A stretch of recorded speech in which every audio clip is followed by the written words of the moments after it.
කවදා හරි කවුරු හරි මිනිහෙක් අයිස් ගහන්න පටන් ගත්ත දවස තමයි ඒ මිනිහා ජීවත් වෙන එක නවත්තන දවස වෙන්නේ. අපේ මොළයේ තියෙන එක කොටසක් එතනින් තමයි සතුටේ හෝමෝනය ස්‍රාවය කරන්නේ. ඒ කොටසේ සෛල වලින් තමයි ඩොපමීන් කියන හෝමෝන් එක ක්‍රියේට් කරන්නේ. අයිස් කෙලින්ම ගිහිල්ලා ඩොපමීන් හෝමෝනේ හදන ඒරියාස් අවුස්සනවා. ඩොපමීන් තමයි අපිට සතුට දනවන දේවල් නැවත කිරීමේ ආස්වාදය ගැන කියලා දෙන්නේ. ආස හිතන දෙයක් කරන එක, ස්පෝර්ට්ස් කරන එක, ආදරේ කරන එක.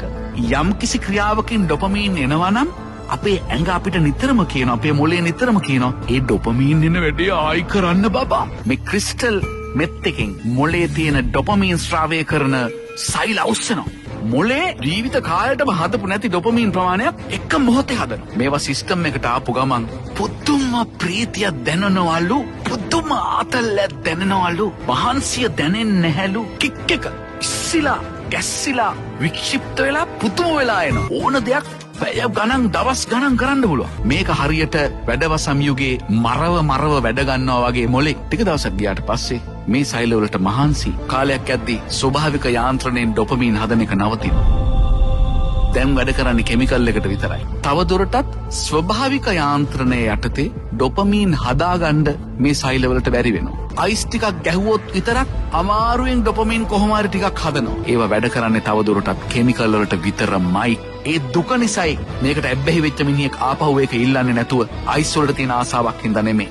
අඬනවා, වැළපෙනවා, ඔළුව බ්‍රේන් එක කෑ ගහනවා ඉල්ලලා. ජීවත් වෙන්න ඒක ඉල්ලන්නේ නැහැ. නැතුව තවදුරටත් ඩොපමීන් හොයන්න නෙමෙයි. හිතන්න මොන දුකක්ද කියලා. අන්න මිනිස්සු හොල්මන් වගේ වෙන්න ගන්නවා. සම්පූර්ණයෙන්ම තිරිසනෙක් වෙනවා. දැන් ඒ පුද්ගලයාටම තේරෙනවා මේක උනේ අයිස් ගහලා. එයාට අයිස් ඕනේ නැහැ. එයාට ඩොපමීන් ඕනේ. ඩොපමීන් ඕන නිසා එයා වඳිනවා. අනේ මට අයිස් ටිකක්. එයා දන්නවා මේක විනාශයක් කියලා. එළියට එන්න බෑ. ඇඟ රිදෙනවා, බය දැනෙනවා, පිස්සු වගේ හැසිරෙනවා. ඔළුව කියනවා අයිස් ගහලා මේක උනේ. මිනිහා දන්නවා අයිස් ගහන්න විනාශ වෙනවා. නමුත් මේ වෙලාවේ තියෙන මානසික වේදනාව, ශාරීරික වේදනාව දරා ගන්න බෑ. ආයි හොයනවා. ආයි වලෙන් වලටම යනවා. මේ තමයි ක්‍රිස්ටල් මෙත්ස් වල තියෙන ඉෆෙක්ට්. ගැලවෙන්න ඕන උනත් ගැලවෙන්න බැරි ඩ්‍රග් එකක් කියලා කියන්නේ ඒකයි.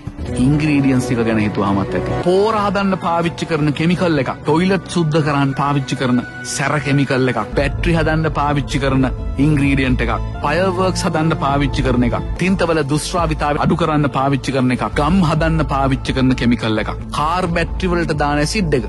ඔන්න ක්‍රිස්ටල් මෙත් වල තියෙන ඒවා. ක්‍රිස්ටල් මෙත් මේක යක්ෂයාගේ නිර්මාණයක් කියලා. යක්ෂයා හැම විටම පෙනී හිටිනවා කියලා කියන්නේ හරීම පියෝ විදියට, හරීම අහිංසක විදිහට, හරීම පිරිසිදු, හරීම නිර්මල විදිහට. ක්‍රිස්ටල් කියන එක අදහස පියෝ කියන එක. ඩෙත් කියන එක වහන්න පාවිච්චි කරපු ඩිකෝයි එක මෙත් කියන වචන.